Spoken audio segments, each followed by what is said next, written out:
Olá, pessoal, tudo bem? Você está vendo aqui o curso Jornalismo Covid-19 e Corrupção, que é promovido pela Abrage, a Associação Brasileira de Jornalismo Investigativo, e pela Transparência Internacional Brasil, com o apoio da Fundação Konrad Adenauer. Eu sou o Stefano Wróblewski, eu sou diretor de tecnologia do InfoAmazônia, coordenador de geojornalismo da Earth Journalism Network, da Internews, e também analista de dados do projeto Cruzagrafos, da Abrage. Hoje a gente vai falar vai fazer a segunda parte da aula de introdução ao jornalismo de dados, e eu vou contar para vocês, primeiro, um pouco sobre o que são dados abertos. Vou seguir para onde vocês vão conseguir encontrar esses dados abertos que vão ser úteis para trabalhar no jornalismo de dados. E depois a gente vai fazer um trabalho simples de extração de dados que não estão num formato aberto, o PDF, fazer alguma limpeza básica e cruzar duas bases diferentes. É um exercício iniciante, mas eu acho que já vai permitir que vocês consigam dar um pontapé inicial muito bacana aí no jornalismo de dados com dados abertos. Então, vamos lá, vamos começar.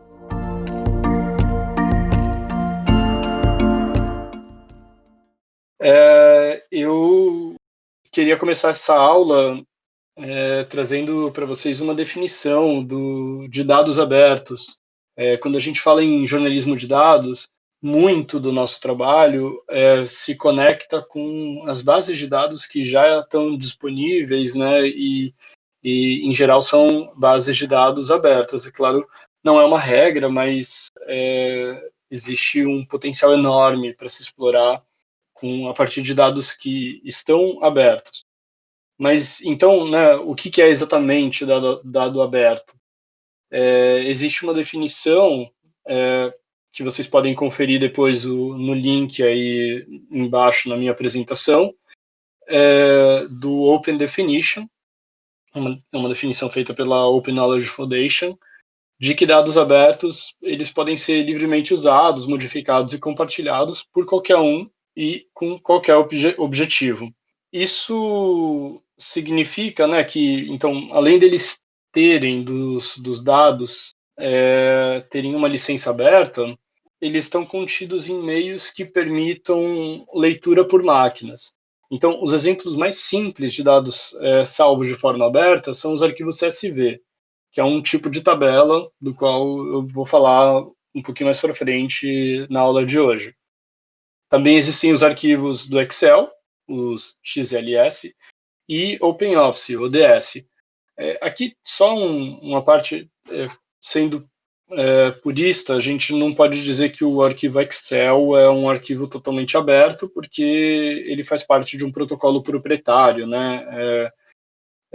Diferente do CSV, que qualquer programa pode usar, o que é justamente o motivo pelo qual o CSV é tão usado globalmente, né, por várias linguagens de programação e coisa e tal.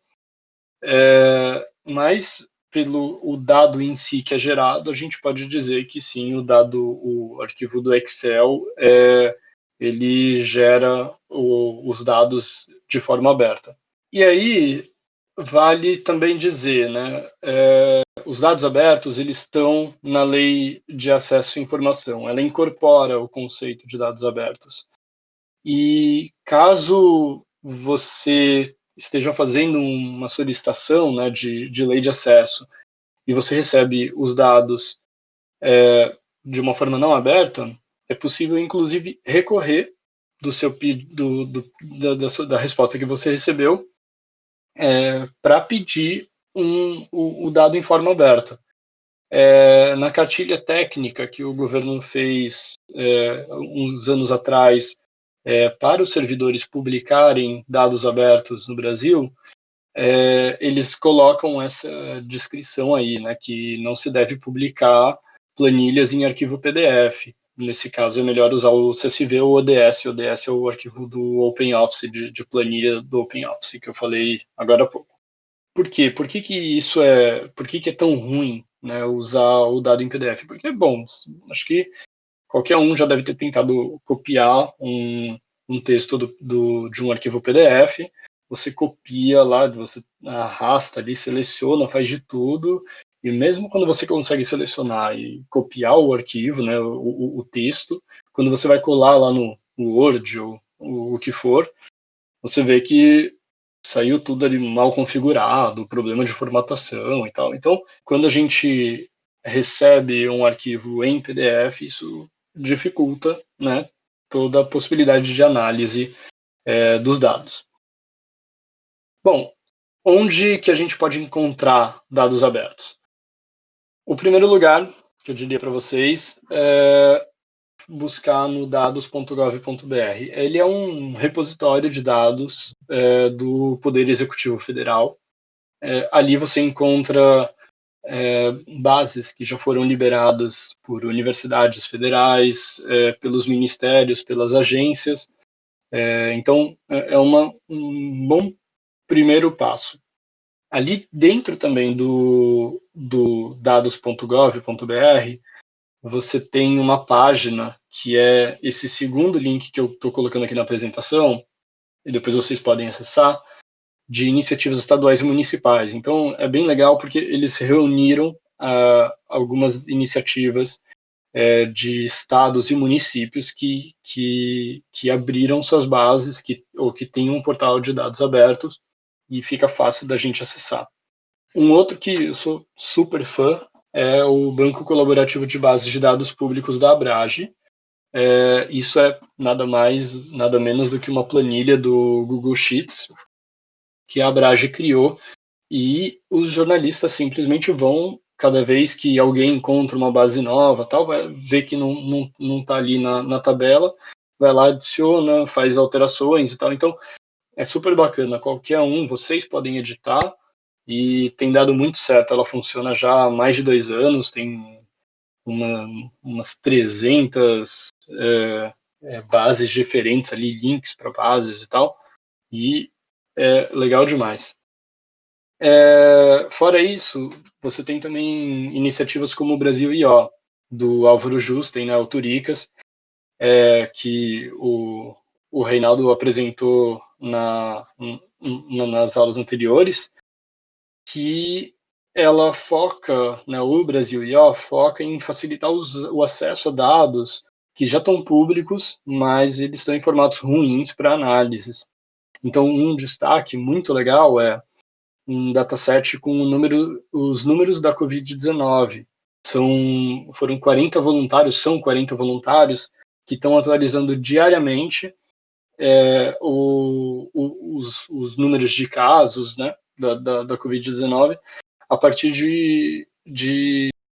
dos casos que são relatados nos boletins epidemiológicos de cada estado. Então, esses boletins são arquivos, em geral, são arquivos PDF ou são páginas da internet, e esse pessoal está pegando os dados dali e colocando na base de dados do Brasil I.O., que permite você fazer um monte de coisas. São análises, você pode criar vários elementos, mapas, atualizados automaticamente com esses dados.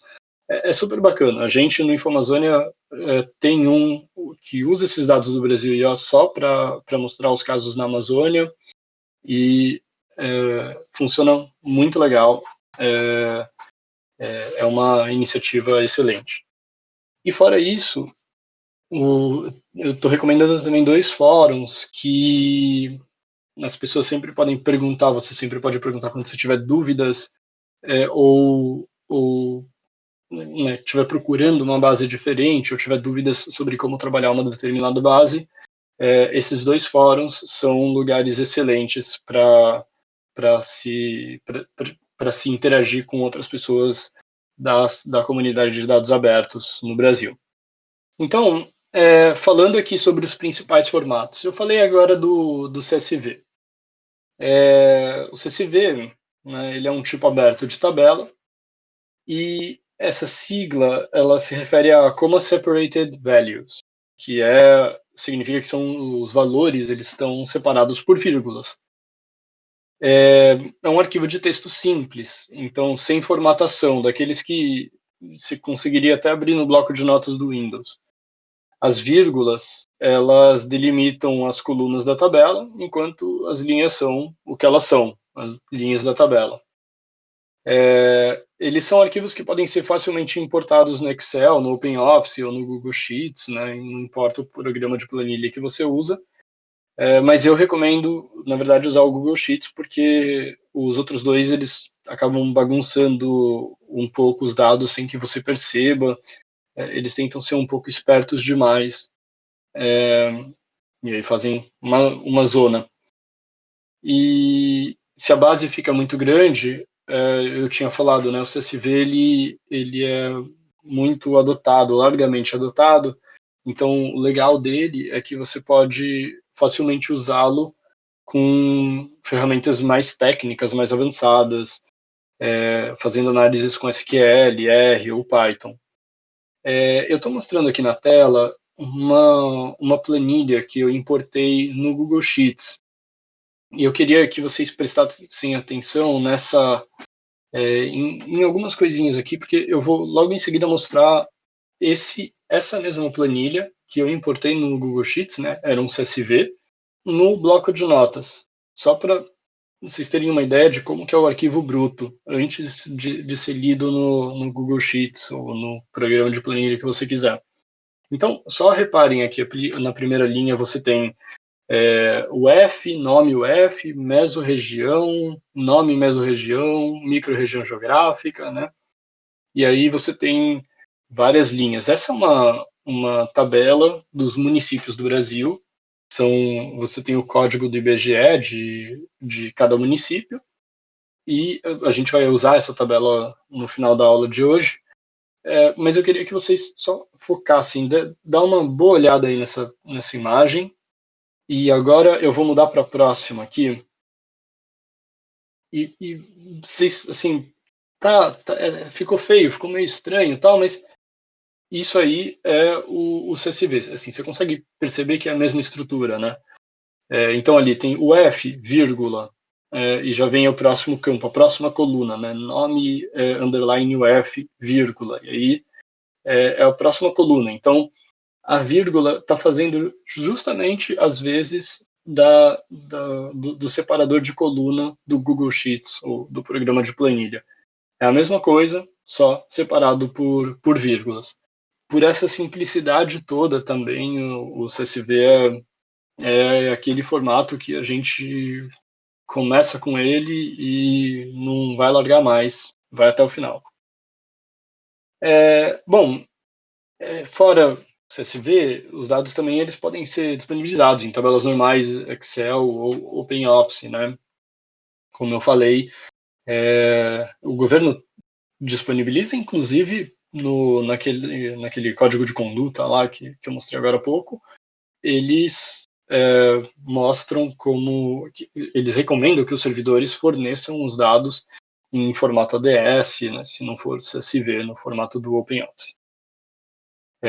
Mas vamos ficar aqui com o CSV. Só queria, antes de voltar mesmo para o CSV, ficar nele até o final, mencionar muito rapidamente que existem outros formatos. O JSON e o XML são bastante comuns, e eles também podem ser importados nesses programas, em programas como o Google Sheets, mas eles têm uma aparência mais de código. Quer dizer, assim, se você abrir esses arquivos no bloco de notas, você vai encontrar muito mais do que só os dados que você vê ali, né? O dado da tabela. Eu não vou entrar em detalhes nisso, mas saibam que se vocês se depararem com alguma fonte de dados que o CSV não esteja disponível, JSON, XML podem ser uma boa segunda opção para quem só quer fazer uma análise usando um Google Sheets. um Excel e tal, e que é possível importar.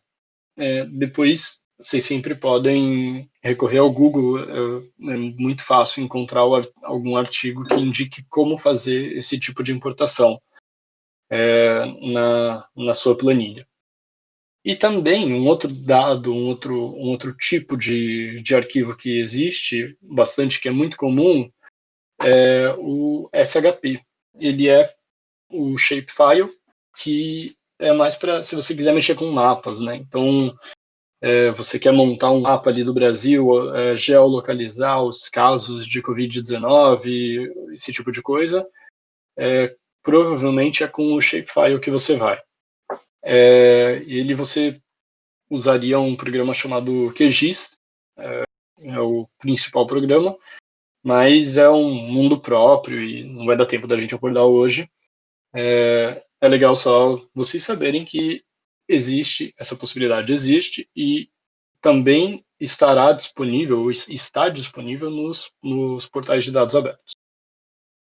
Bom, vamos começar colocar já agora a mão na massa. Vamos libertar os dados.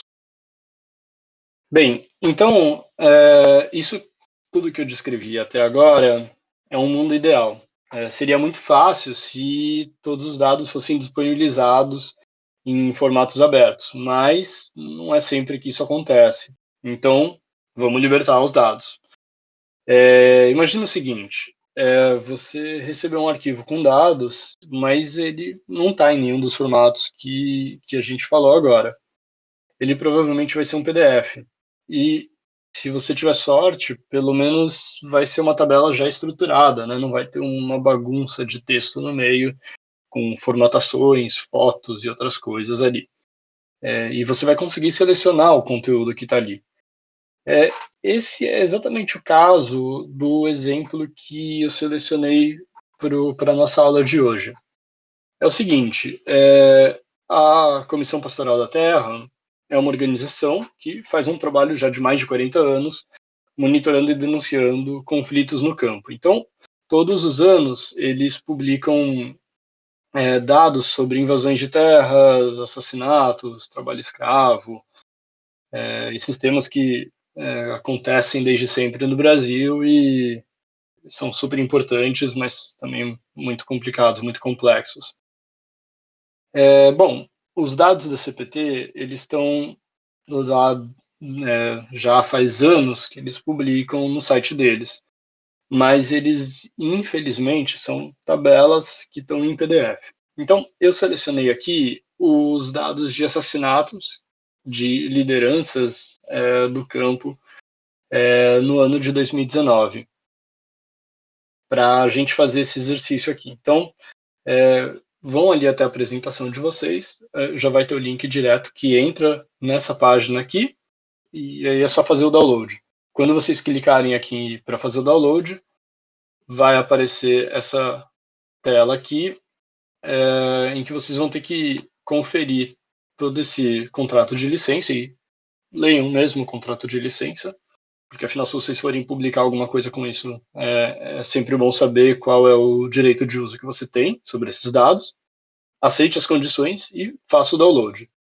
Se você se perder no site, eu coloquei o link direto na apresentação para o arquivo, mas qualquer coisa é só vir aqui, ó, Biblioteca Virtual, e as tabelas vão aparecer por ali.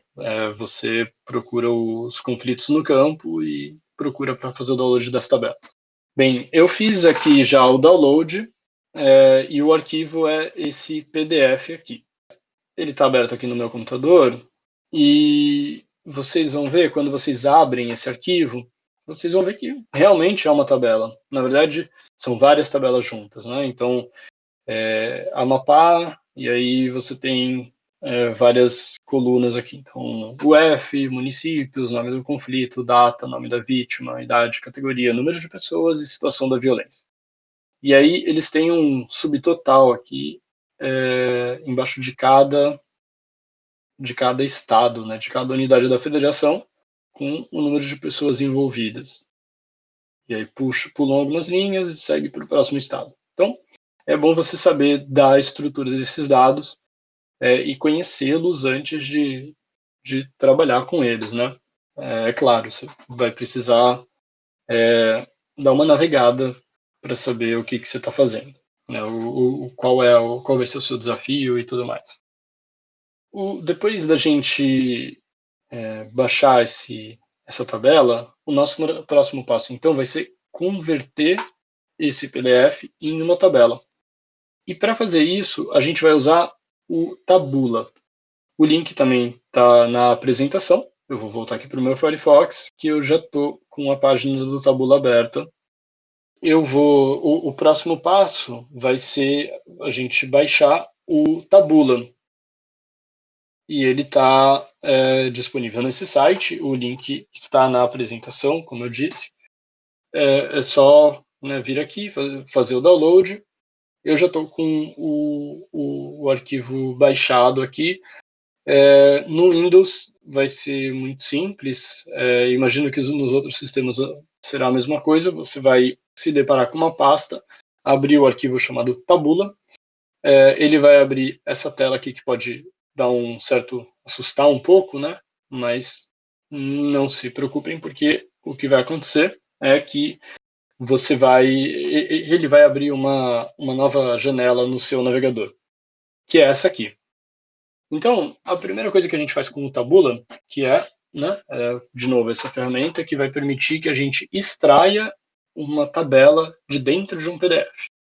O que a gente vai fazer com ele é apertar aqui nesse Browse para selecionar o arquivo que nos interessa, que é justamente aqui, esse Assassinatos Brasil 2010, sem resumo.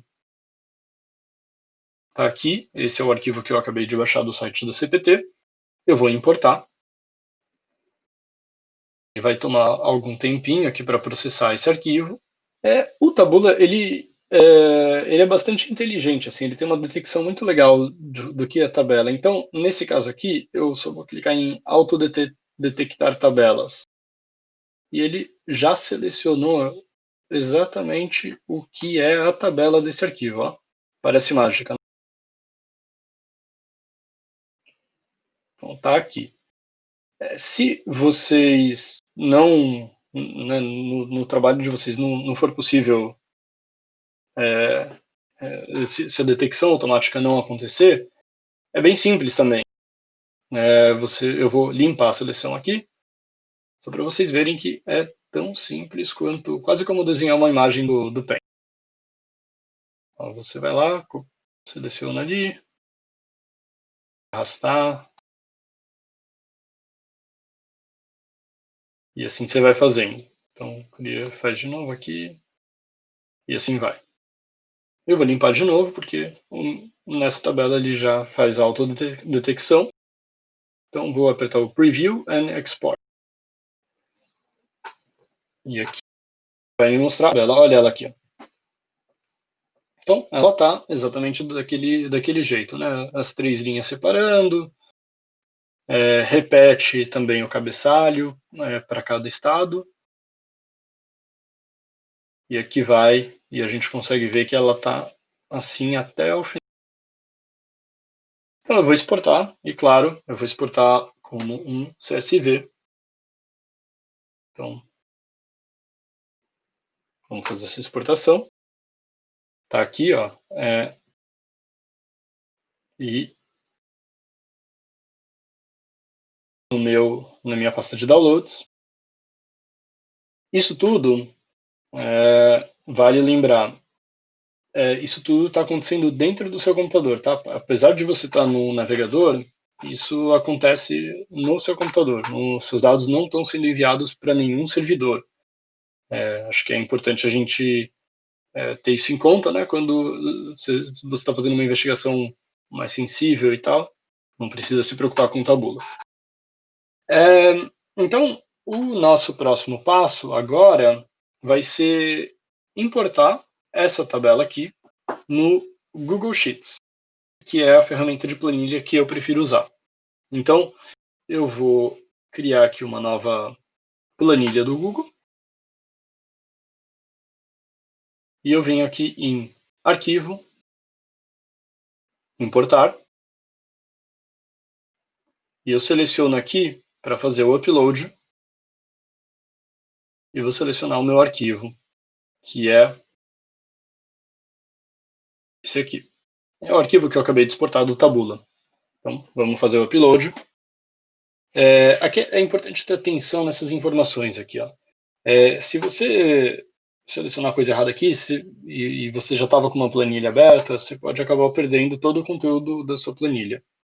Então, no meu caso aqui, não faz diferença. Eu acabei de abrir uma planilha nova, eu vou manter o substituir planilha. O separador, no geral, esse aqui funciona muito bem. Eu posso manter a detecção automática. Mas eu não vou deixar ele ser inteligente ali em converter texto em número, data e fórmula. Eu prefiro fazer do meu jeito. Vou importar os dados. E aqui eles estão. Então, a primeira coisa que a gente vai fazer, esse é o trabalho que, com os dados, a gente gasta mais tempo. A gente primeiro precisa dar uma limpada nessa tabela. Por mais que o Taboola fez uma mágica, né? Ele tirou de um PDF horroroso para colocar em uma tabela que já ficou mais legal. Mas ainda tem essas coisas, né? Tem essas linhas aqui sobrando e tal. Então, o que a gente pode fazer? O caminho que eu vou usar, a gente pode ter várias estratégias diferentes. Isso aqui realmente, você pode escolher a sua. Daria, inclusive, para ir selecionando manualmente, né, uma a uma, as linhas, e ir apagando as linhas que não interessam. Eu vou tentar automatizar um pouco isso, diminuir o esforço desse trabalho aqui. Eu vou primeiro excluir essa primeira linha. Minha primeira linha seja, de fato, o meu cabeçalho. Então, e aí depois eu vou selecionar toda a minha tabela. Para selecionar, eu só aperto Shift e a última linha que eu quero, a última célula que eu quero selecionar. E eu vou clicar nesse botão aqui, que é de criar um filtro. Então, quando eu crio um filtro, você vê aqui que a primeira linha já é o cabeçalho da minha tabela. Bom, a outra coisa que eu vou fazer eu preciso limpar, dá para perceber que tem uma regra aqui, né? Ou as linhas que eu quero limpar, ou elas estão vazias, aqui, ou elas têm o cabeçalho. Então, pelo menos isso nessa coluna aqui. Então, o que eu vou fazer clicar aqui nesse botãozinho aqui para criar um filtro. Então, para na verdade filtrar o conteúdo, eu vou clicar aqui para limpar a minha seleção aqui de baixo e selecionar só aquilo que me interessa. Então, nesse caso, a gente viu que ou está vazio ou é municípios, as linhas que eu quero limpar. Então, eu vou selecionar espaços em branco e municípios. Selecionei, apareceu só o lixo da minha tabela, só as coisas que não me interessam. Eu vou selecionar tudo e vou excluir essas linhas. Pronto. Agora, desapareceu tudo? Não, só está filtrado. Eu vou apertar aqui de novo, selecionar tudo e OK. Pronto, tá aí a minha tabela completa. É uma só tabela, eu só tenho um cabeçalho. Isso vai facilitar muito a análise dos dados, porque aí a gente consegue tratar todos os dados de uma forma mais ou menos igual. Então, vamos lá, vamos dar um nome para essa planilha. Então, eu vou chamar ela de primeira limpeza. E o que eu vou fazer agora é fazer o download dessa planilha. Eu vou salvar ela como CSV. Então, tá aqui. Salvei, ela já está lá na minha página. Por quê? Qual é o próximo passo? O que eu quero fazer? Agora que a gente já limpou a tabela inteira, vamos fazer mais uma brincadeira aqui. Quando a gente está falando de dados abertos, é importante também que os dados eles estejam bem estruturados para facilitar a análise. Então, é legal que o melhor que você consiga deixar os dados separados, cada um na sua categoria, quanto melhor você fizer isso, mais fácil vai ficar depois para você fazer uma análise. Então, assim, você não coloca no mesmo campo, na mesma coluna, o município e a unidade federativa. Tenta deixar separado, né? Uma unidade federativa em uma coluna e o município em outra. Porque assim você pode fazer uma contagem muito mais simples de quantos são os casos que existem em cada estado, né? Ou qual é o município que tem mais casos ali, vai facilitar a vida na hora de fazer análise. Nesse caso aqui, eu acho que essa coluna dá para a gente dar uma organizada nela.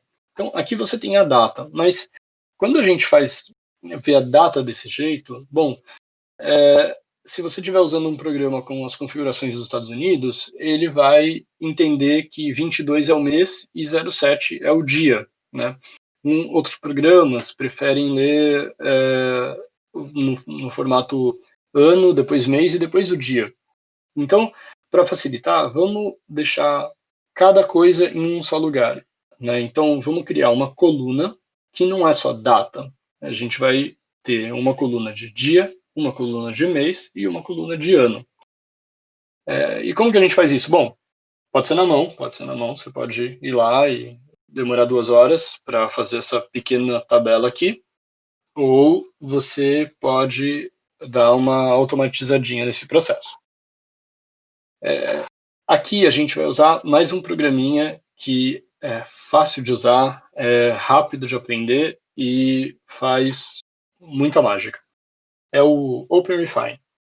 O link está lá também na apresentação. Você vem aqui no OpenRefine, faz o download.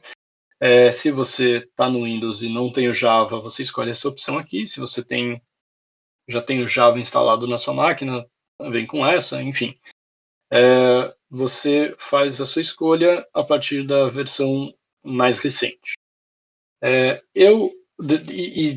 Também, né, quando você faz o download, você vai zipar um arquivo e vai encontrar vários outros arquivos ali dentro. Um deles vai ser o OpenRefine, vai ser muito fácil você descobrir qual é o certo. Ele funciona mais ou menos do mesmo jeito que o Tabula. Porque a primeira coisa que vai aparecer é essa tela um pouco assustadora, mas se você deixar passar um tempinho, ele vai abrir uma janela no seu navegador e vai mostrar isso aqui. Então, é que no OpenRefine a gente consegue importar os dados a partir de várias fontes. Páginas, né, do Ctrl+C, Ctrl+V ali que você faz, né? Você tem várias fontes, mas vamos usar o arquivo que a gente acabou de baixar da limpeza que a gente fez no Google Sheets. Então, vamos lá em Browse, a gente seleciona esse arquivo, está aqui, ó. Vem aqui em Next. Eu falei para vocês, eu prefiro usar o CSV. Eu acho que a chance de você ter dos seus arquivos ficarem bagunçados é menor. O Excel não vai tentar interferir, porque você não está nem mexendo com o Excel. Mas o OpenRefine abre vários tipos de arquivos, inclusive Excel. O XML, olha ele lá. O JSON. Eu gosto de usar, eu prefiro usar o CSV. E eu acho que vocês vão acabar preferindo com o tempo, especialmente depois que vocês verem que o Excel mudou ali uma palavra, mudou a data, ou ele faz aquelas bagunças lá. Quem já mexeu um pouquinho com o Excel já viu o tipo de bagunça que acontece. Então vamos lá, a gente ficou aqui com o CSV. Essas configurações aqui são todas padrão, mas geralmente vocês não vão precisar mexer nisso. Mas se vocês tiverem algum problema, por exemplo, os acentos não funcionaram, então aí é uma questão de da codificação de caractere, né? Tem que mexer nisso aqui, aí você tem várias opções. No geral vai ser o TF8 ou ISO 88591, mas e aí você tem também outras opções, né? Então, como o arquivo está separado, eu mostrei o tempo todo de arquivos separados por vírgulas, mas tem várias formas de você criar CSVs, alguns usam aspas para separar cada campo e tal. No geral, o OpenRefine vai lidar com esses arquivos de uma forma muito inteligente, mas se não for o caso, é aqui que vocês têm que navegar e fuçar, entender o que está acontecendo. Bom, o arquivo está aqui, eu vou criar o projeto. Então, como eu falei, o que a gente quer fazer é dividir essa coluna aqui, chamada de data. Vamos dividir, então, entre dia, mês e ano. Muito simples. Você vem aqui, ó, na setinha, edita a coluna, e aí split into several columns, ou seja, dividir em várias colunas. E aqui você escolhe qual é o separador. Então, o padrão aqui está escrito vírgula, né? Mas eu não tenho vírgula. Quando eu olho para uma data, o separador da data é a barra, né? Você tem dia, barra, mês, barra, ano. Então, o nosso separador é barra. É isso que eu vou escrever aqui. Eu posso fazer separação por outras coisas também, inclusive pelo comprimento do campo. No nosso caso, seria 2,2,4, né? Porque são 2 dígitos, barra 4 dígitos. Mas a gente não precisa se preocupar com isso agora, a barra já vai dar conta do nosso trabalho. E aqui do lado, a gente tem alguma configuraçãozinha aqui, para adivinhar qual é o tipo da célula, no caso, são números, e a outra para remover a coluna original. Beleza, vamos ficar com o padrão. Eu dou OK, e aqui está. Esse aqui, data 1 é o dia, o data 2 é o mês, o data 3 é o ano. Eu vou só renomear aqui para a gente não se perder. Então, vamos lá, renomear essa coluna, dia, vou renomear essa coluna aqui, mês, e renomear isso aqui, ano. Legal. Agora a gente tem, então, todos os nossos dados. Bom, vocês estão vendo aqui, são só os 10 primeiros, mas é só porque o OpenRefine não é uma ferramenta para você exatamente ficar visualizando os dados, né? É para você organizá-los.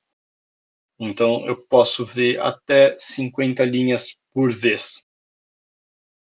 E aqui eu consigo ver porque a nossa tabela é bem pequenininha. Outra coisa que é legal no OpenRefine, eu queria já aproveitar e mostrar para vocês, é que a gente consegue tirar algumas conclusões dessa tabela. Estou vendo aqui, ele fala facets and filters. Vamos brincar um pouco com isso. Então, a gente pode criar um facet aqui a partir do estado. Isso aqui é um campo de texto. E aqui, olha só, eu posso selecionar quais são os estados que eu quero visualizar. Então, vou fazer um filtrozinho, né? Então, posso ordenar em ordem alfabética ou pela contagem. Aqui a gente vê que o Pará é o estado que a CPT registrou o maior número de assassinatos. Eu posso clicar aqui e ver só os casos do Pará. Isso já ajuda para a gente começar a visualizar a pauta, né? Mas eu vou desfazer aqui. Se eu posso escolher só excluir também determinados estados, enfim. E a outra coisa que eu queria mostrar é aqui por mês. Então, assim, eu posso fazer um facet aqui, numérico, nesse caso, porque é um número. E aqui eu posso visualizar quando é que os casos aconteceram, né, em cada mês. Então, esse aqui é o mês 1, mês 2, mês 3, 4, 5.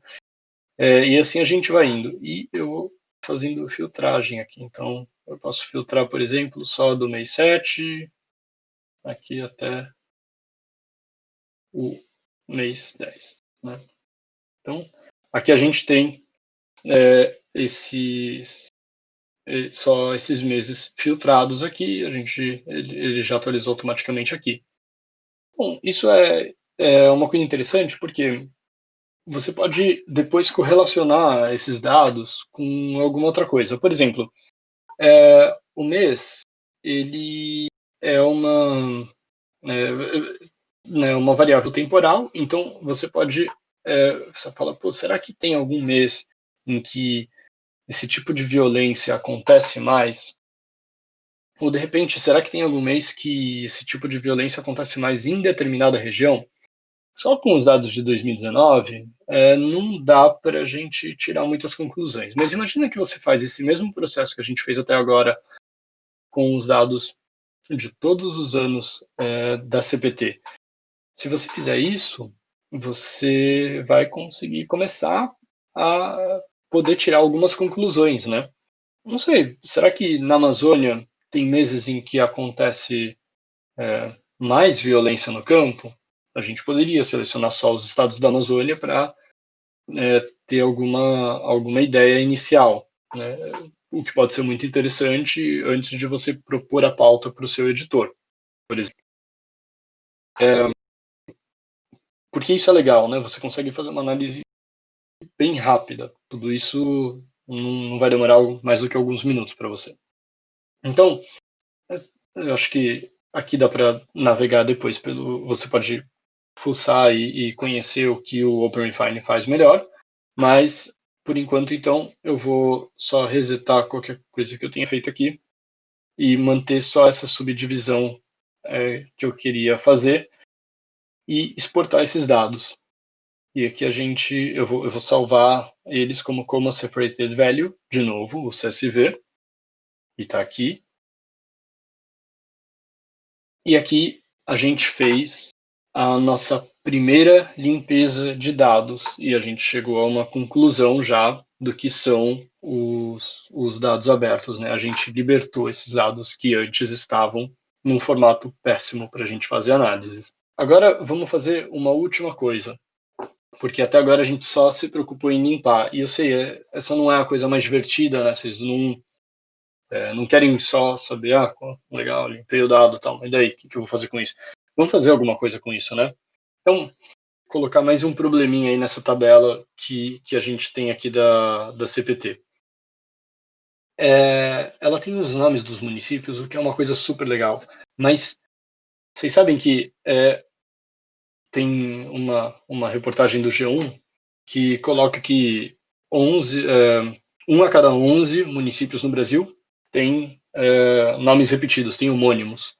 Bom Jesus, por exemplo, é um nome de município que está em 5 estados diferentes. E aí, como é que faz? Né? Você vai fazer uma análise e você pega o nome do município igual a outro, a sua análise vai por água abaixo, né? Você vai errar. Para não errar, o link está lá na apresentação dessa página aqui do IBGE. O IBGE ele tem um código do município. Então, todos os municípios brasileiros, os mais de 5 municípios brasileiros, cada um deles tem um código composto de 7 dígitos, são 7 números, e isso é exatamente aquilo que traz o identificador único, né, que funciona mais ou menos como se fosse o CPF, né? O banco não vai te cobrar ou não deveria te cobrar uma conta de alguém que tem o mesmo nome que você, e ele não faria isso porque ele tem o CPF da pessoa, né? Ele não te busca pelo seu nome. E é a mesma coisa que o IBGE está fazendo com o município, né? O código de município do IBGE é como o CPF para a gente. Então, quando você vier nessa página, você vai fazer o download da tabela de códigos. Então, depois que você descompactou o arquivo baixado do site do IBGE, você vai ver que tem 6 arquivos. E, na verdade, são 3 planilhas diferentes em 2 formatos diferentes. Por isso, ficam 6 arquivos. O que interessa para a gente é esse aqui, esse Relatórios da TV Brasil Município. Quando você abre, vamos abrir esse arquivo aqui no Excel, o meu já está aberto, e a gente consegue ver o que é que tem nessa tabela. Essa tabela, você vê, é a mesma tabela lá que a gente viu no início dessa aula. Então, o que nos interessa aqui é o código do município completo. Esse é o código IBGE. E aqui você tem o nome do município. O que a gente vai fazer agora é colocar o código do município na tabela de assassinatos no campo da CPT. Fazendo isso, a gente consegue atribuir a cada município um código próprio. Então, vamos lá fazer isso. Nosso primeiro passo vamos voltar lá para o Google Sheets. Então, eu vou criar uma nova planilha. E eu vou, de novo, importar essa planilha para essa planilha o arquivo que eu exportei do OpenRefine. Então, que é esse aqui. Ó, primeira limpeza tabula, assassinato sem resumo, CSV, tal. Esse nome está aqui. Então, eu importei, ó, substituir planilha, vamos manter aquelas configurações que a gente tinha usado antes, importar os dados, e está aqui a nossa planilha, dia, mês e ano, né? Agora, a outra planilha que a gente baixou do IBGE. Então, essa aqui eu acabei de abrir no meu computador. Vou vir aqui de novo, então, arquivo importar, upload, selecionar o meu arquivo, que é dentro dessa pasta DTB 2018, que eu fiz o download, e vir aqui, ó, o relatório DTB Brasil Município. Qualquer um deles, os arquivos são iguais. Agora aqui, muita atenção, porque eu vou importar esse arquivo, mas se eu escolher a opção errada, eu posso perder o meu trabalho anterior, né? Posso acabar substituindo a planilha. Não. Eu também não quero criar uma nova planilha, eu só quero colocar novas páginas dentro dessa mesma planilha. Então, vou lá importar os dados. Então, eu renomeei aqui as minhas planilhas, as minhas páginas da planilha, para facilitar um pouco o nosso trabalho, né? Aqueles nomes iniciais não estavam fazendo muito sentido. Então, depois que eu importei as duas planilhas nesse arquivo aqui, eu renomeei os arquivos, as páginas. E, relembrando então, o que a gente quer fazer é colocar o código do município, do IBGE, conectado ao município da minha planilha de assassinatos no campo. Para fazer isso, é uma coisa... ela é simples, mas é um pequeno macete, né? Na verdade, é um recurso que o Google Sheets, o Excel, o OpenOffice, todos eles têm, chamado ProCV. Para quem tem esses programas em inglês, eles também são conhecidos como VLOOKUP. A ideia é que a gente vai fazer né, para fazer esse cruzamento, a gente vai, então, referenciar. Então, o que a gente vai fazer? Buscar o que está nessa coluna aqui, o seu correspondente aqui, para copiar o conteúdo desse cara aqui. E quando a gente faz essa cópia, ele vai aparecer aqui, junto com a minha planilha original.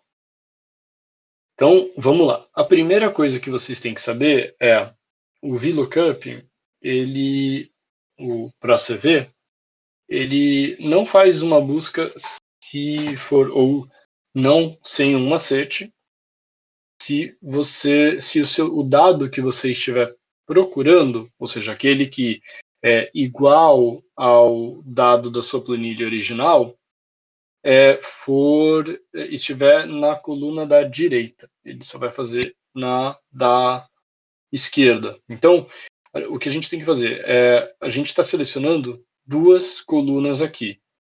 Uma está na esquerda, outra está na direita. Mas a gente quer procurar qual é o código correspondente ao nome do município que está aqui,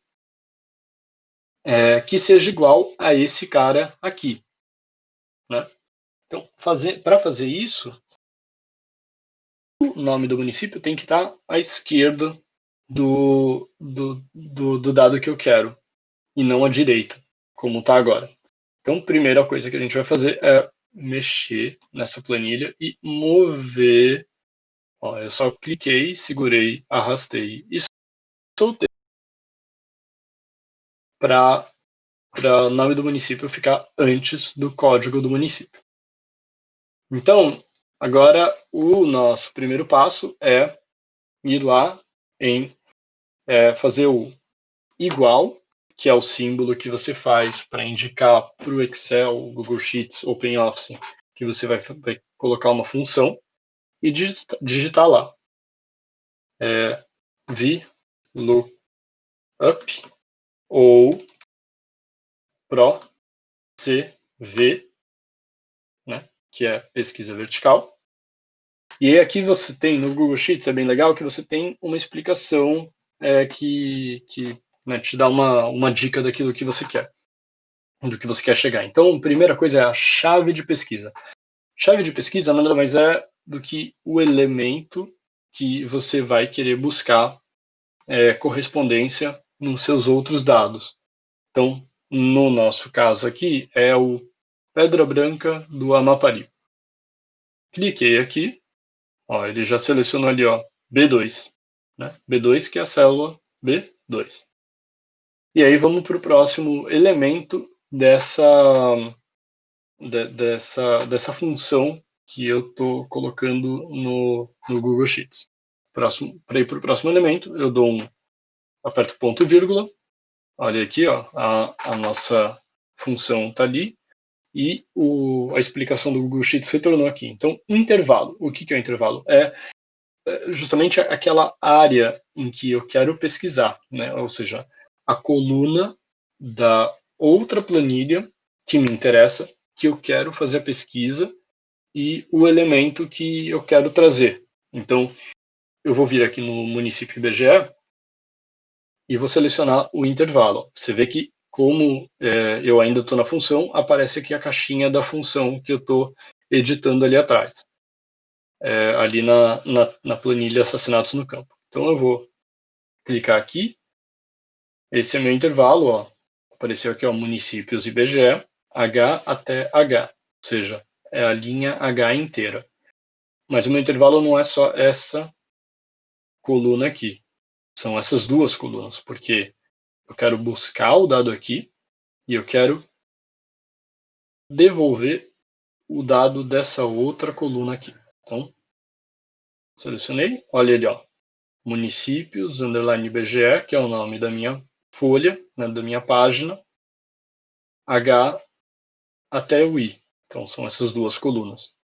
Eu vou lá de novo, vou voltar ali para minha página de Assassinatos no Campo, dar um ponto e vírgula, e aí índice. O que é o índice? É aquilo que é o valor que eu quero que seja retornado, ou seja, o que eu quero que apareça aí nessa célula exata, né, nessa célula que eu selecionei. O valor que eu quero, no caso, é o código IBGE desse município. Então eu vou lá e escolher o índice. O índice ele é um número que vai de 1 a o que for. O 1 é a primeira coluna que você selecionou. No meu caso é H. Se eu tivesse selecionado 3 colunas aqui, essa seria a 1, essa é a 2 e aqui seria a terceira. E assim vai, né? A primeira coluna, a coluna 1, é sempre a primeira que eu seleciono. Então, essa a gente vê a 2, que é o que eu quero retornar, é o código do município completo. Então, eu vou lá, aperto 2. Deixa eu voltar lá. onde eu estou digitando. E aqui ele já está mostrando qual é o código do município. Tem ainda uma outra função, uma outra configuração dessa função que eu posso fazer, que é, eu vou pagar esse fechamento aqui, né? E eu vou fazer uma classificação, que é falso. Eu vou escrever falso. O que significa isso? Eu posso escolher falso ou verdadeiro. Se eu quero verdadeiro, ele vai colocar o valor aproximado, ou aquilo que mais se aproxima do nome do município que eu coloquei aqui. Então, se está escrito, se o nome do município aqui está escrito, não sei, com algum erro, Pedro Branco do Amapari, ao invés de Pedra Branca, ele procuraria o correspondente mais próximo na tabela do IBGE. Mas eu não recomendo fazer isso porque, né, colocar verdadeiro aqui, porque você corre o risco de colocar um código errado, então é melhor você ver o erro acontecendo e tentar corrigir ele na mão. E aqui a gente fecha e olha só, deu um erro aqui. O que aconteceu? Espera aí, gente. Deixa eu entender o que aconteceu aqui.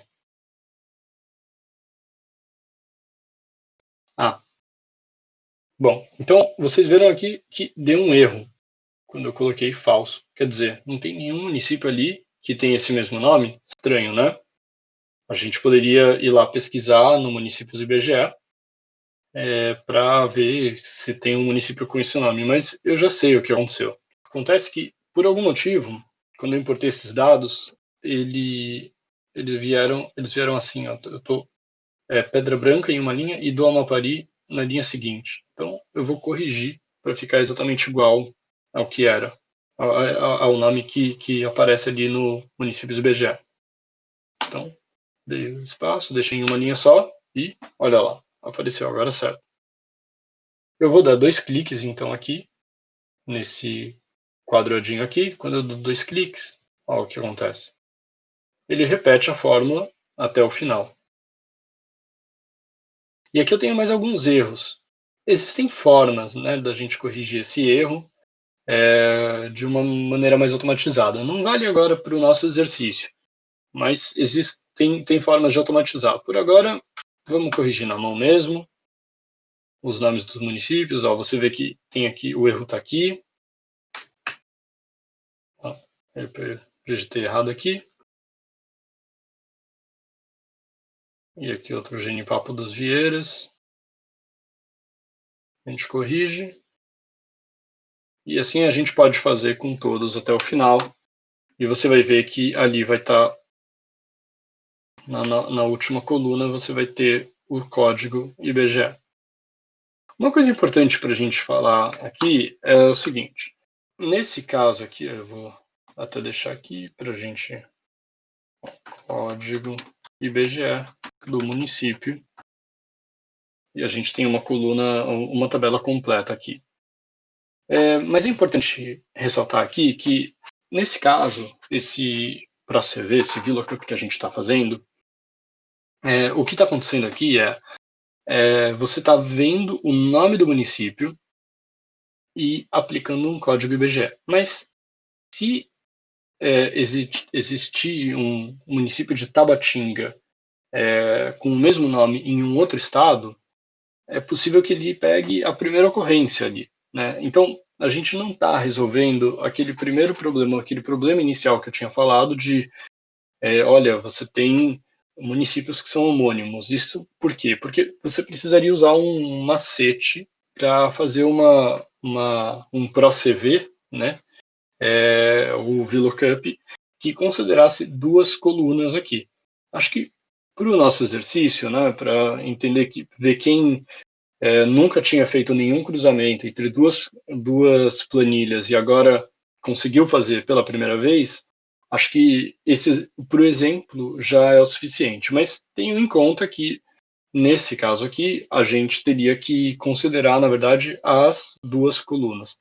Não vale a pena a gente entrar no macete de como avaliar, como fazer um VLOOKUP de 2 colunas e tal, mas saibam que é possível, e é isso, como como tudo, no aprendizado de dados abertos e fazer mesmo jornalismo de dados, você vai se deparar com problemas o tempo todo. E o importante é você conseguir entender qual é o problema que você está tendo. Então, porque se você conseguir explicar ele para você mesmo, você consegue explicar para o Google o problema que você está tendo e você vai conseguir encontrar uma resposta. É claro, isso dá um trabalho, demora mais, mas é isso, é como qualquer aprendizado, você tem uma curva ali. E por mais aulas que você faça, no dia a dia você vai ter problemas que você vai ter que sempre resolver, às vezes com a ajuda de uma busca no Google e tal, ou perguntando para alguém que saiba um pouco mais do que você, esse tipo de coisa.